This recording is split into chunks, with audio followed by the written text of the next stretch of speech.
Una niña de 7 años corría por el campo donde la mayoría de los habitantes del pueblo se habían reunido ese día, apenas unos minutos antes. Ella estaba sonriendo, pero solo unos minutos después, entre los aplausos del partido, Gaby desapareció sin dejar rastro. ¿Cómo podía una niña desaparecer en un lugar tan lleno de gente? ¿Y qué había escondido en los árboles justo más allá del estadio que provocó una ola de temor en todo el pueblo de Scottsville?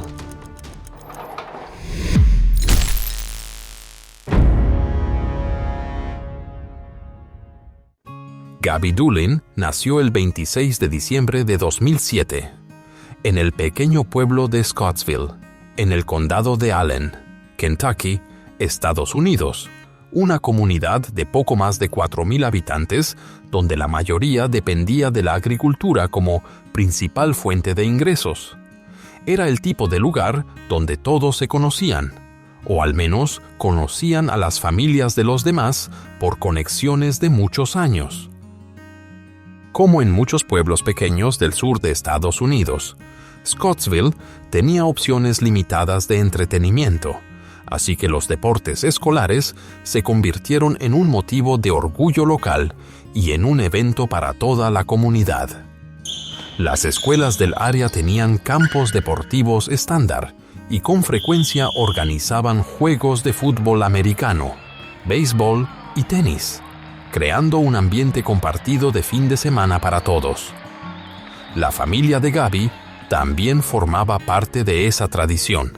Sus padres, Brian y Amy Doolin, tenían 3 hijos, 2 niños y una niña. Su hijo mayor jugaba en el equipo de fútbol americano de la escuela, mientras que Gaby, con su cabello largo y su sonrisa brillante, era una integrante llena de energía del equipo de animación. Le encantaban los uniformes coloridos. Le encantaba bailar y animaba al equipo con todo el entusiasmo que tenía. Para su familia, amigos y vecinos, Gaby era una fuente de energía positiva, una imagen vívida de la infancia libre en Scottsville, un lugar donde todos creían que los niños crecerían seguros y tranquilos como las generaciones anteriores. Para noviembre de 2015, cuando Gaby acababa de cumplir 7 años, el ambiente en Scottsville, Kentucky, se había vuelto más animado que nunca, pues la escuela Allen County Scottsville se preparaba para el partido de fútbol americano más importante del año, donde su equipo se enfrentaría a un condado vecino. Los habitantes lo veían como un gran evento, una oportunidad para apoyar a sus hijos y reencontrarse con la comunidad. El hermano mayor de Gaby era uno de los jugadores que participarían en el partido, mientras que Gaby simplemente estaba emocionada de ver a sus amigas y correr por el área del estadio en lugar de prestar atención al juego mismo. Al principio, sus padres planearon dejar a Gaby y a su hermano menor en casa bajo el cuidado de un familiar.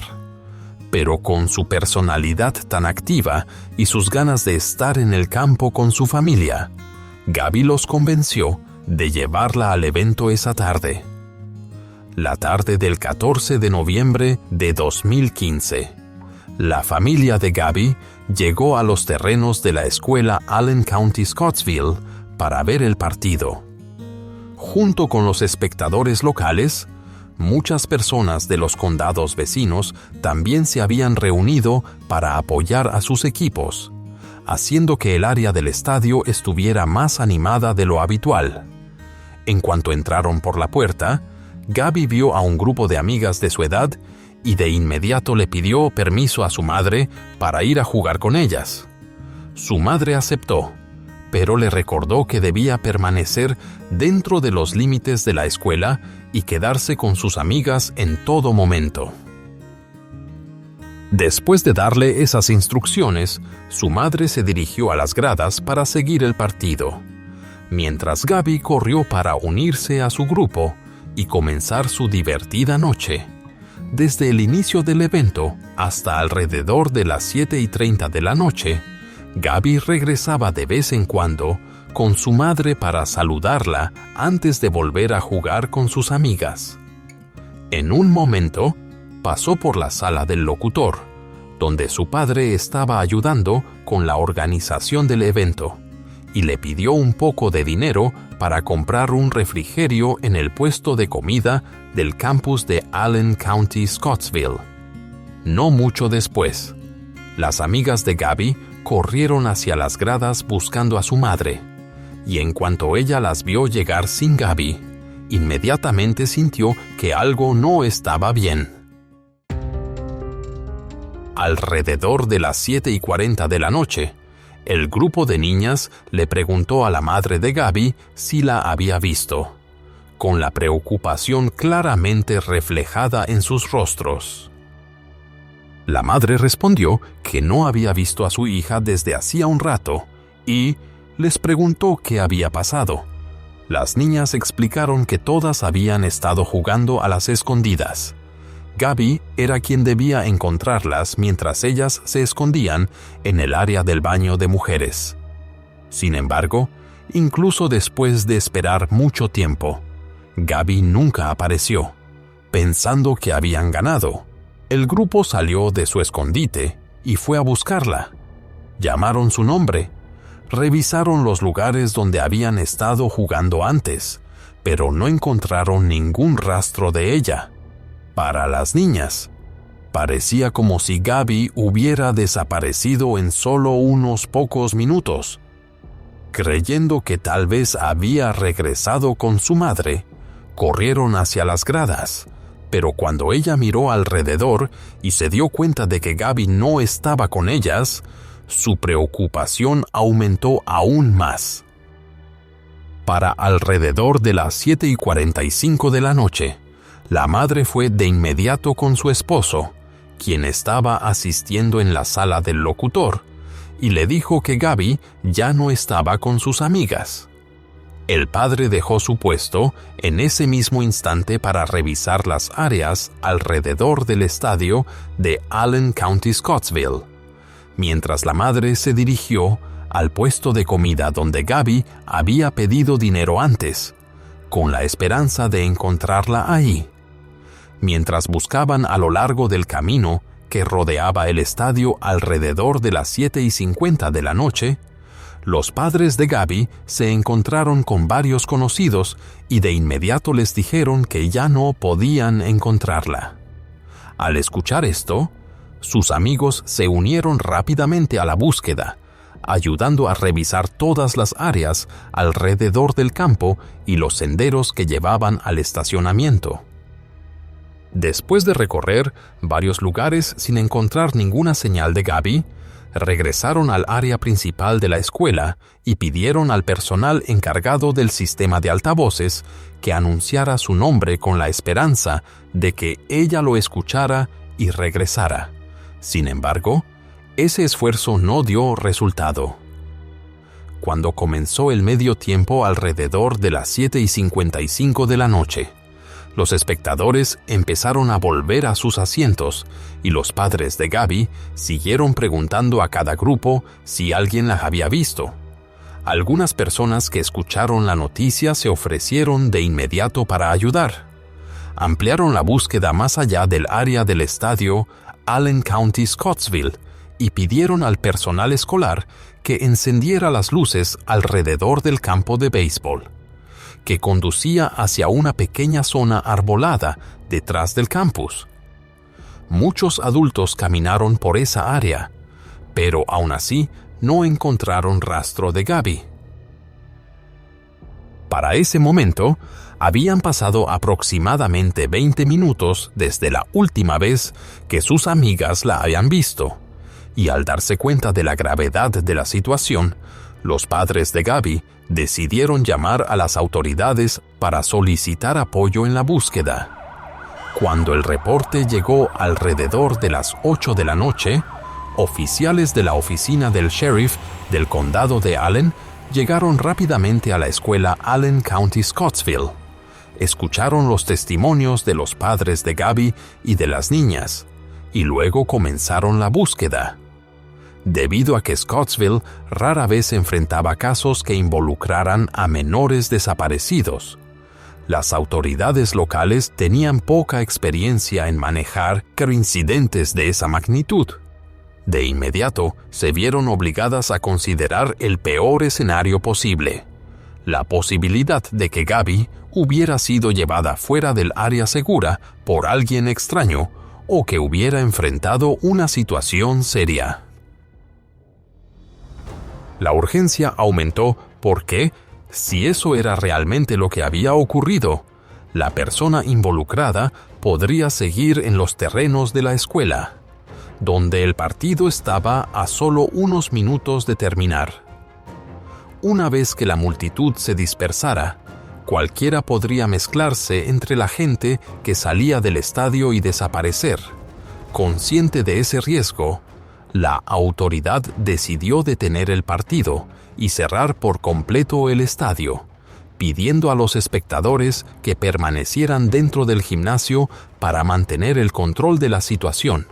Los oficiales se colocaron de inmediato en cada salida para evitar que alguien se marchara hasta que se completara la primera revisión, para evitar causar pánico o interrumpir la búsqueda. Las autoridades eligieron no revelar al público la razón del cierre. Anunciar que consideraban la posibilidad de que alguien hubiera llevado a una niña de 7 años fuera de un área segura podría haber aumentado la tensión y dificultado el control de la multitud. Mientras los oficiales locales continuaban buscando dentro del campus, la Policía Estatal de Kentucky llegó alrededor de las 8:10 de la noche y coordinó los esfuerzos para ampliar el perímetro de búsqueda alrededor de la escuela Allen County Scottsville. Al ampliar el área de búsqueda alrededor de las 8:20 de la noche, los oficiales se dirigieron hacia el campo de béisbol detrás de la escuela Allen County Scottsville y siguieron el sendero que llevaba a la franja arbolada que bordeaba el campus.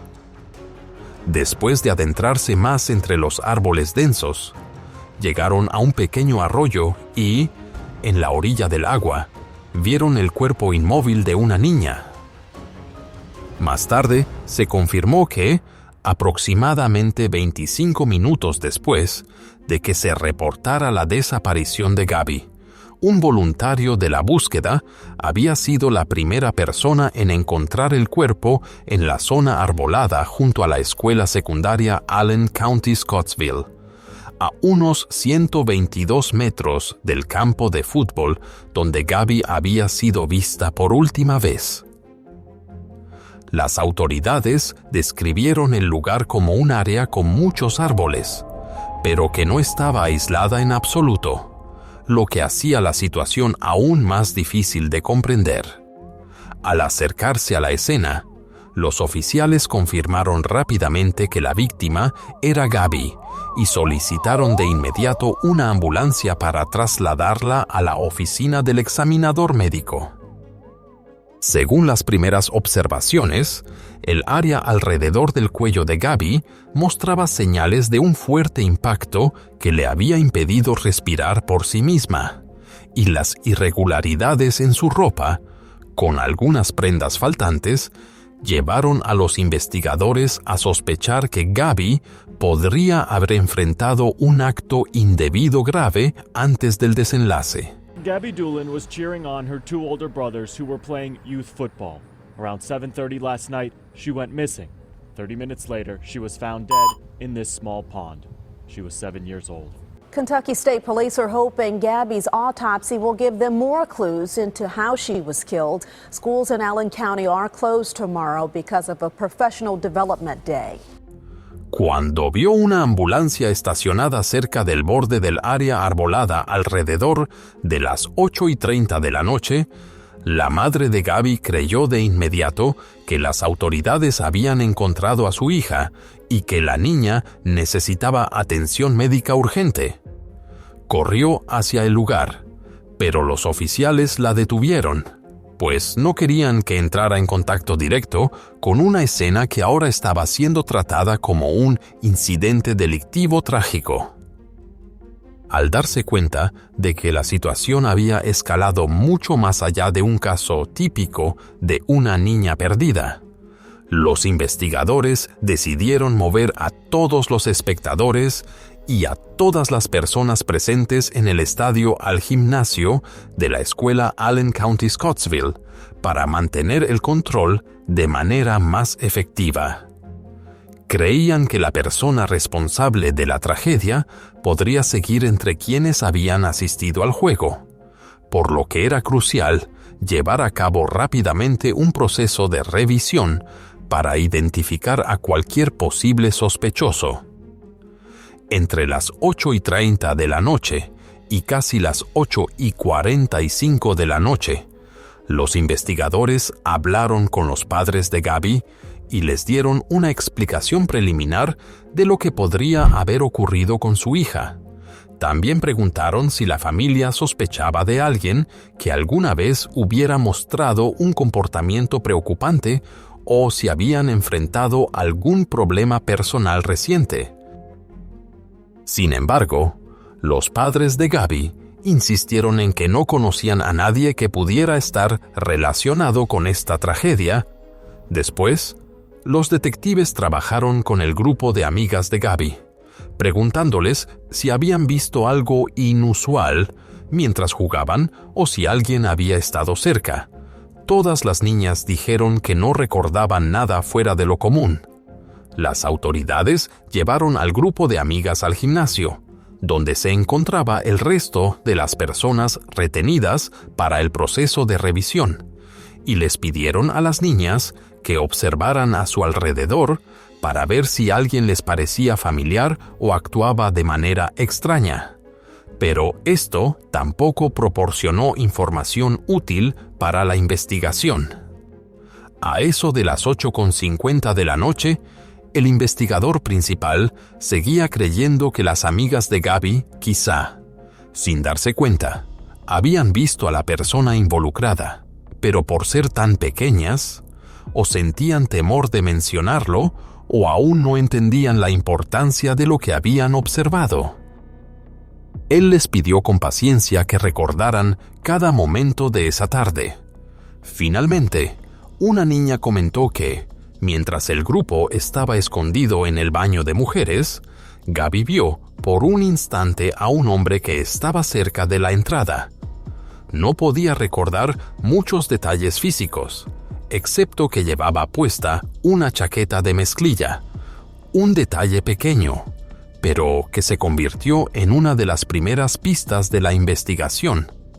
Mientras los oficiales seguían recopilando información, alrededor de las 9 de la noche, hablaron con la persona encargada de los boletos en la entrada del estadio de Allen County Scottsville. Él recordó haber visto a un hombre que llevaba una chaqueta de mezclilla sobre el brazo al pasar por el acceso. El hombre se comportaba de manera extraña y no parecía totalmente atento, aunque en ese momento su actitud no le pareció lo suficientemente preocupante como para reportarla. Aún así, la información no ayudó a las autoridades a identificar al hombre, dejando la investigación momentáneamente sin avances. Entre las 9 de la noche y las 9:20 de la noche, los oficiales continuaron entrevistando a todas las personas que habían asistido al partido, y en poco tiempo, la mayoría comprendió que estaban siendo retenidos para un proceso de revisión relacionado con la desaparición de una niña. Cuando los padres entendieron que la persona responsable de la tragedia podría estar en la misma sala con ellos, dentro del gimnasio de la escuela Allen County Scottsville, muchos comenzaron a sentir preocupación por la seguridad de sus hijos. Aún así, todos cooperaron completamente y respondieron a las preguntas de los investigadores. Para reducir las posibilidades, Los oficiales compararon la lista de todos los hombres presentes en el gimnasio con los registros de individuos que anteriormente habían sido sancionados por conductas graves relacionadas con menores. Pero no hubo coincidencias. Al mismo tiempo, enviaron agentes a verificar a personas con antecedentes que vivían en zonas cercanas. Sin embargo, cada una tenía pruebas claras de su ubicación y ninguna había estado cerca de las instalaciones escolares cuando Gabby desapareció. Después de las 9:20 de la noche, mientras el proceso de revisión continuaba dentro del gimnasio, los oficiales ampliaron las entrevistas con personas que habían estado en el campus y rápidamente reunieron varios detalles importantes. Varios testigos comentaron que, durante el partido, habían visto a un hombre llamado Timothy Madden cerca del área del baño de mujeres, y su comportamiento no parecía del todo normal. Timothy era residente de Scottsville, así que muchos habitantes del lugar lo conocían, pero según esos testigos, la manera en que se movía y observaba a su alrededor esa tarde les generó inquietud. Algunos también mencionaron que llevaba puesta una chaqueta de mezclilla, coincidiendo con la descripción previa proporcionada por una de las amigas de Gabby, quien dijo haber visto a un hombre de pie cerca de la entrada del baño cuando Gabby estaba buscando al grupo. Otra persona entrevistada, una familiar lejana de Timothy Madden, comentó que durante todo el partido, alrededor de después de las 9:30 de la noche, Timothy parecía notablemente distraído. Su hijo pequeño estaba jugando en el campo y, según la testigo, un hombre que normalmente se interesaba mucho por las actividades deportivas de su hijo, esa noche parecía casi desinteresado, mirando alrededor de manera distante en algunas ocasiones. Otros testigos también dijeron a la policía que el comportamiento de Timothy esa tarde se sentía inusual, lo que motivó a los investigadores a considerar hablar directamente con él. Cuando se acercaba a las 10 de la noche, mientras el proceso de entrevistas en la escuela estaba por concluir y la mayoría de los asistentes comenzaba a salir, los detectives decidieron que necesitaban hablar con Timothy, pero antes consultaron al alguacil local. El alguacil dijo que había conocido a Timothy prácticamente toda su vida y que le resultaba difícil creer que pudiera estar relacionado con un incidente tan serio. Timothy no tenía antecedentes importantes, solo algunas infracciones de tránsito, y nunca había estado ligado a situaciones preocupantes.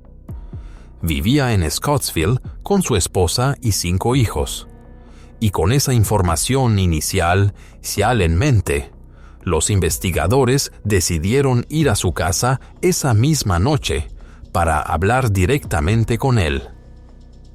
Cuando los oficiales tocaron la puerta a eso de las 10:10 de la noche, Timothy Madden salió a responder, y ellos le preguntaron si sabía por qué las autoridades estaban buscándolo. Timothy dijo que había escuchado sobre el incidente trágico relacionado con Gabby, pero aseguró que él no tenía participación alguna. Los detectives entonces decidieron usar una pregunta diseñada para observar su reacción. Le dijeron que algunos testigos habían entregado un video que mostraba a Timothy hablando con Gabby poco antes de que ella desapareciera, y le preguntaron si podía explicarlo. En realidad, no existía ningún video ni testigo, era solo una táctica de investigación para ver cómo respondía Timothy y si revelaba algo más. Al inicio, Timothy negó saber algo, pero poco después cambió su declaración y admitió que sí había tenido una interacción con Gabby cerca del estadio de Allen County, Scottsville, esa tarde. Según él, Cuando salió un momento para fumar, un grupo de niños pasó corriendo y, poco después, Gabby se le acercó y le preguntó si había visto a sus amigas porque estaban jugando a las escondidas. Timothy dijo que le señaló la dirección donde creía que el grupo había ido, y Gabby entonces se alejó. El cambio tan rápido en la postura de Timothy llamó la atención de los detectives, especialmente porque su versión indicaba que él había sido una de las últimas personas en tener contacto con Gabby solo unos minutos antes de que ella dejara de comunicarse, ya que en ese momento había muy pocos testigos afuera del estadio. Los investigadores continuaron haciendo preguntas, incluyendo pedirle a Timothy que explicara qué diría si más adelante encontraban rastros biológicos suyos en el cuerpo de Gabby. Timothy respondió con calma que no tenía razón para explicar nada porque creía que eso no ocurriría. Los detectives entonces le pidieron que proporcionara una muestra de ADN y que entregara la ropa que había usado esa tarde en el estadio de Allen County, Scottsville. Timothy aceptó ambas solicitudes. Sin embargo, al recibir la ropa, las autoridades notaron muchos indicios inusuales, incluyendo manchas rojas muy tenues en sus pantalones, en su chaqueta de mezclilla e incluso en su ropa interior, lo que hizo que la investigación pasara a un nivel de urgencia mayor. Cuando le preguntaron por las manchas extrañas en su ropa, Timothy insistió en que la policía estaba exagerando la situación y que esas marcas rojas solo eran lodo que se le había pegado mientras estuvo afuera. Sin embargo, los investigadores no consideraron que esa fuera una explicación satisfactoria.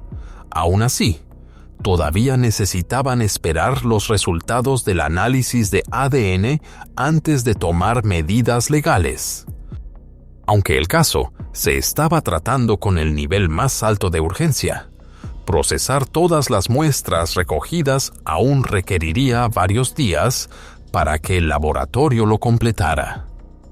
Durante ese tiempo, el médico forense realizó rápidamente un examen al cuerpo de Gabby y concluyó que la causa de su fallecimiento fue una fuerza fuerte aplicada en su cuello que le impidió respirar por sí misma. El examen también reveló que Gabby había sido víctima de un acto dañino grave antes de la tragedia, y a partir de esa evaluación, el médico forense obtuvo varias muestras biológicas clave, las cuales fueron enviadas al laboratorio para ayudar a identificar a la persona responsable. Al día siguiente de que ocurrió el incidente trágico, surgió un hecho inesperado cuando la policía recibió una carta anónima de alguien que afirmaba haber visto a una persona sospechosa en el juego. El remitente describió el vehículo e incluso anotó el número de la placa, lo que permitió a los investigadores rastrear rápidamente al propietario del auto. Pertenecía a un estudiante universitario que vivía a aproximadamente media hora de Scottsville. Cuando los oficiales lo localizaron y realizaron una entrevista esa misma tarde, el joven afirmó con firmeza que nunca había estado en el juego y que ni siquiera había escuchado lo que le había sucedido a Gabby. Explicó que la tarde anterior había estado trabajando y las autoridades verificaron evidencia clara que respaldaba su coartada, confirmando que no tenía ninguna relación. Después de ser retirado de la lista de personas que necesitaban revisión adicional, la pregunta restante era la identidad del remitente anónimo, un detalle que nunca fue descubierto. Probablemente fue un acto con mala intención o simplemente una broma sin pensar.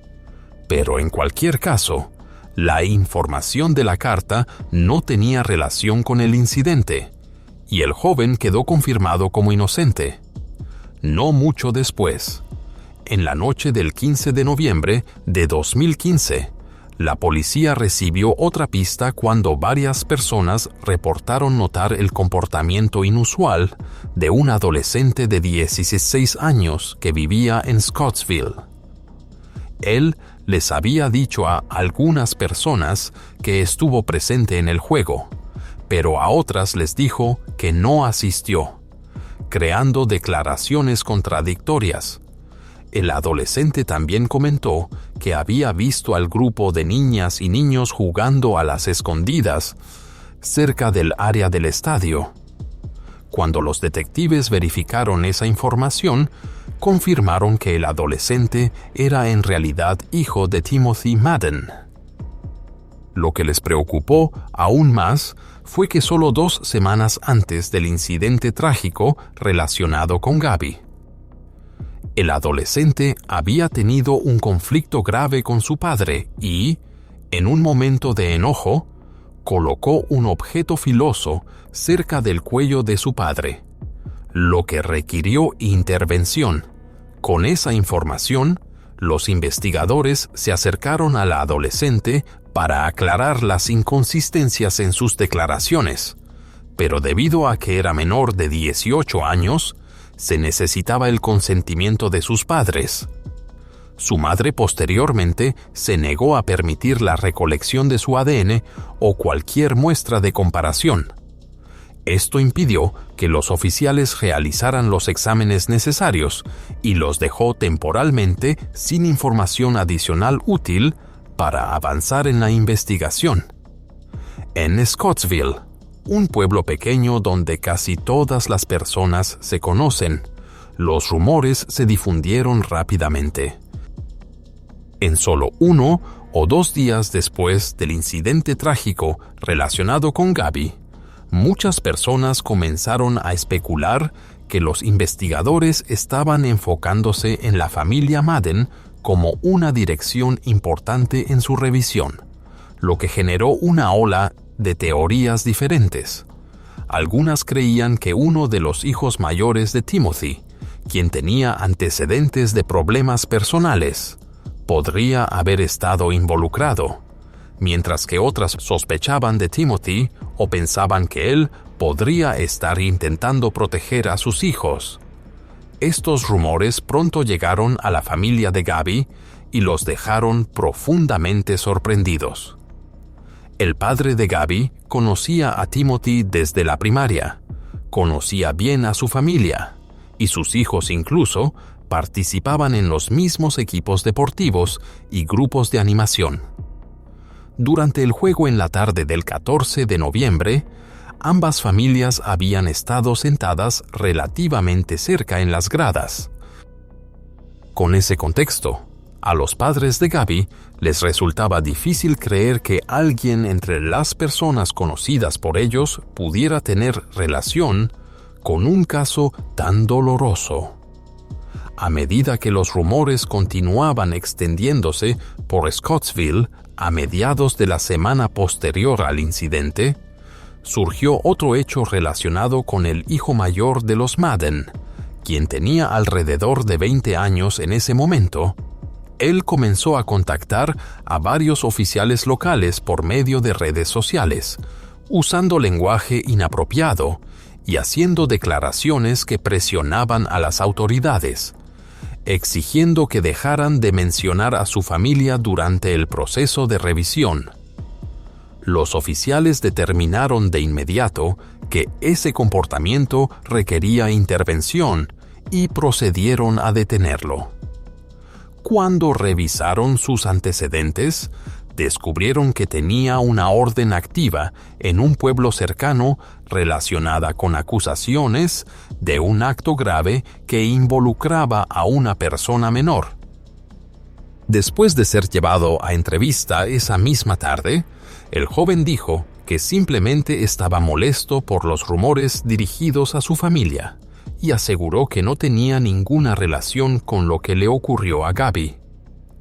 Declaró que la noche del 14 de noviembre había estado en la casa de un familiar en un pueblo cercano, cuanto se le pidió proporcionar una muestra de ADN para comparación en el laboratorio. Aceptó, y la muestra fue enviada para análisis de inmediato.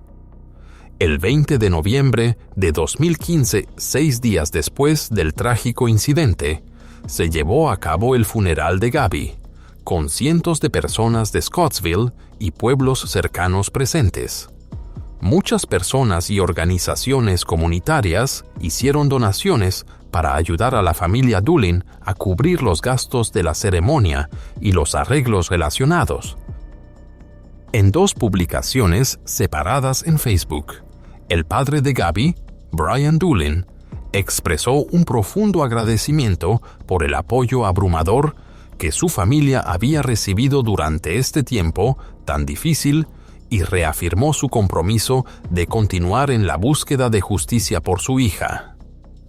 Una página de GoFundMe creada posteriormente recaudó más de $30,000 en contribuciones, y el domingo por la noche de la misma semana, más de 500 personas asistieron a una vigilia de oración por Gabby, donde se encendieron cientos de velas, formando una escena silenciosa pero poderosa que reflejaba la compasión y la unidad que toda la comunidad sentía por la joven.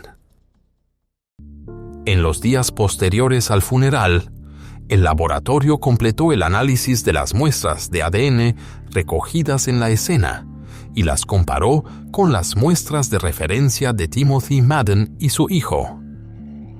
Los resultados mostraron una coincidencia completa. Los rastros biológicos clave recuperados del cuerpo de Gabby coincidían con el ADN de Timothy, y las manchas rojas encontradas en su ropa se confirmaron como consistentes con las muestras tomadas de Gabby. Estos hallazgos marcaron un punto de inflexión importante en la investigación, permitiendo a las autoridades identificar claramente al individuo directamente relacionado con el incidente. Después de recibir los resultados del análisis de ADN alrededor del 21 de noviembre de 2015, los detectives se reunieron con los padres de Gabby en un momento privado durante el período del funeral para informarles que habían identificado al individuo directamente vinculado con el incidente. Al mismo tiempo, otro grupo de oficiales fue a la casa de Timothy Madden y realizó un arresto conforme a los procedimientos legales. Al ser escoltado fuera de la estación de policía, Timothy declaró en voz alta a los reporteros presentes que era inocente.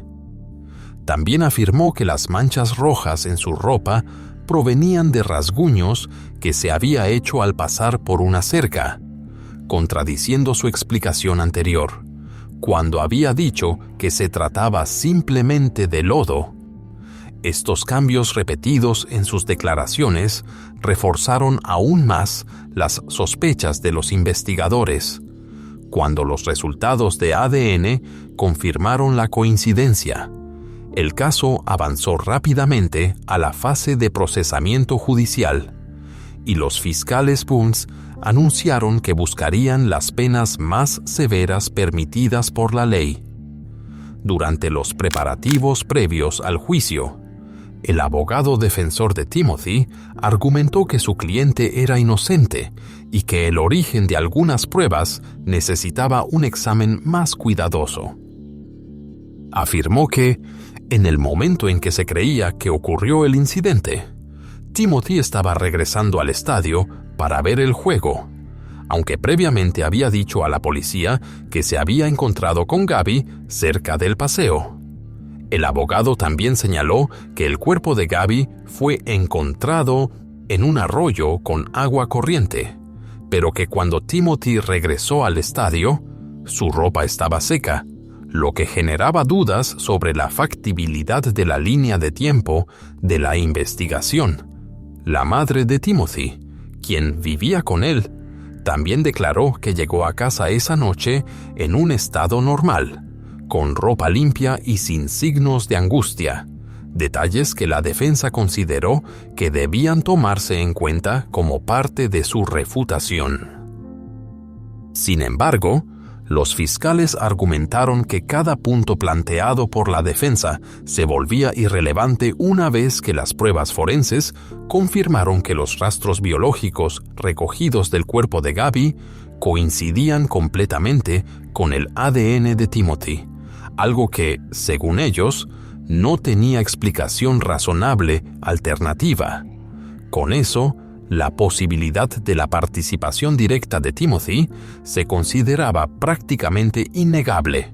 Según los investigadores, partes del relato de Timothy sobre esa noche podrían reflejar efectivamente los eventos iniciales. Es posible que él haya salido del área del estadio poco después de las 7:30 p.m. y se haya encontrado con Gabby mientras ella buscaba a sus amigos durante el juego de escondidas. Como era padre de uno de los amigos de Gabby, ella lo reconoció y pudo haberse acercado para preguntarle hacia dónde había ido el grupo. A partir de ahí, los investigadores creyeron que Timothy podría haber formado la intención de atraer a Gabby hacia la zona boscosa detrás del campo de béisbol bajo el pretexto de guiarla. Una vez que ambos estuvieron lo suficientemente alejados del área poblada, a varios cientos de pies de la escuela, pudo haber ocurrido la tragedia antes de que Timothy regresara al estadio para continuar viendo el juego como si no hubiera pasado nada inusual. La larga espera para el juicio dejó a la familia de Gabby profundamente decepcionada, ya que querían que la persona responsable de la tragedia enfrentara la justicia, pero los procedimientos administrativos continuamente retrasaban el progreso del caso. El 23 de octubre de 2019, en el Tribunal de Circuito del Condado de Allen, la jueza Janet Crocker sentenció a Timothy Madden a cadena perpetua sin posibilidad de libertad condicional por su participación en el incidente que condujo al fallecimiento de Gabby Doolin. Ese mismo agosto, Timothy había aceptado un acuerdo de culpabilidad por los cargos principales y presentó una declaración Alford por los restantes, lo que significa que no admitió las acciones, pero reconoció que los fiscales tenían evidencia suficiente para condenarlo.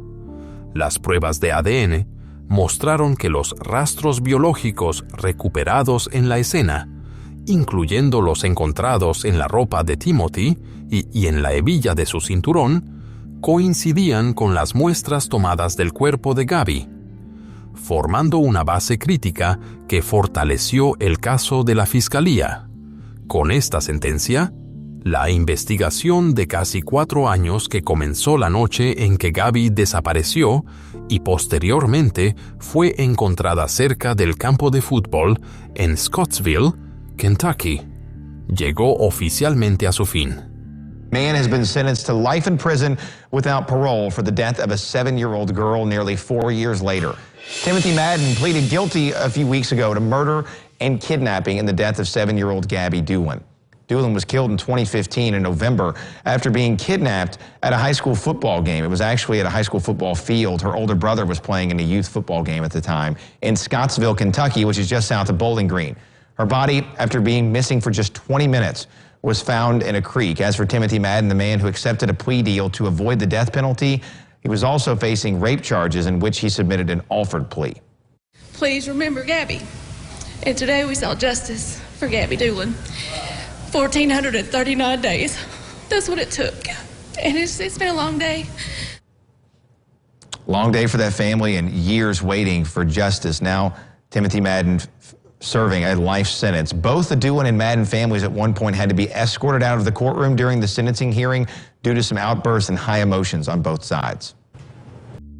Los padres de Gabby aceptaron el acuerdo de culpabilidad porque la incertidumbre de esperar un largo juicio se había vuelto una carga demasiado grande, y un proceso judicial completo les habría exigido asistir a múltiples audiencias durante muchos meses. obligándolos a revivir una y otra vez el dolor por la pérdida de su hija. Timothy, aunque seguía reclamando su inocencia, finalmente aceptó el acuerdo y reconoció responsabilidad legal por los cargos principales. Sin embargo, los términos del acuerdo no requerían que describiera en detalle lo sucedido. Solo necesitaba confirmar que existían fundamentos suficientes para la acusación. Esto dejó a la familia de Gabby no completamente satisfecha, ya que esperaban que la persona involucrada explicara exactamente qué había llevado a la tragedia de su hija. Durante la audiencia, las tensiones aumentaron cuando el padre de Gabby le gritó a Timothy, y miembros de la familia del acusado respondieron, obligando a la jueza a pausar el procedimiento e instruir a ambas partes a mantener distancia. Al final, Timothy Madden fue sentenciado a cadena perpetua y trasladado para cumplir su condena en un centro estatal de máxima seguridad. Sin embargo, la historia no terminó ahí. En 2016, un año después del trágico incidente que involucró a Gabby, otro detalle llamó la atención de los investigadores: un niño que vivía en un estado vecino. Mientras veía un noticiero sobre el caso, reconoció el rostro de Timothy Madden. Dijo que, algunos años antes, mientras caminaba con un amigo cerca del estacionamiento de un centro comercial, ambos habían sido abordados por un hombre adulto que intentó persuadirlos de subir a su vehículo bajo el pretexto de ofrecerles un aventón. La sugerencia hizo que los dos niños se sintieran incómodos, por lo que huyeron inmediatamente, y la familia del amigo posteriormente contactó a la policía para reportar el comportamiento sospechoso. Cuando el niño vio la noticia en 2016, estaba convencido de que el hombre que los había abordado era Timothy Madden. Sin embargo, debido a que el incidente anterior no incluía pruebas concretas ni rastros para comparar, esta información solo se registró como un antecedente adicional sobre el comportamiento previo de Timothy y no pudo desarrollarse en una investigación independiente. Como no había evidencia suficiente para continuar con el asunto, la información no pudo convertirse en un caso separado. Sin embargo, si el hombre que se acercó a los dos niños en otro estado realmente era Timothy, esto ofrecería un panorama más claro de su comportamiento preocupante y de sus tendencias problemáticas en el pasado. Los investigadores creyeron que era muy posible que Timothy previamente hubiera intentado acercarse a individuos vulnerables, pero no hubiera llevado a cabo nada más allá de eso. Y, en la noche en el estadio, cuando Gabby se acercó a él para preguntar por sus amigos, ese momento pudo haberle presentado la oportunidad de cometer actos indebidos que no había podido realizar antes. Al mirar atrás en el desgarrador caso de Gabby Doolin, recordamos que incluso las comunidades más pequeñas, lugares donde todos creen estar seguros y se conocen entre sí, pueden ocultar peligros impredecibles. La mayor lección de esta historia es que la vigilancia nunca es innecesaria, y proteger a los niños siempre requiere atención tanto de las familias como de la comunidad en general. Lo que le sucedió a Gabby dejó un vacío irreparable, pero también nos recuerda la importancia de observar, escuchar y actuar de inmediato cuando algo parece fuera de lugar. Gracias por seguir la historia de hoy en Documental de Crímenes Reales. Si deseas dejar un mensaje en memoria de Gabby, siéntete libre de comentar abajo y compartir este video para que más personas conozcan la búsqueda de justicia para ella. No olvides dar like y suscribirte para continuar en futuros episodios de Documental de Crímenes Reales. Nos veremos en la próxima historia.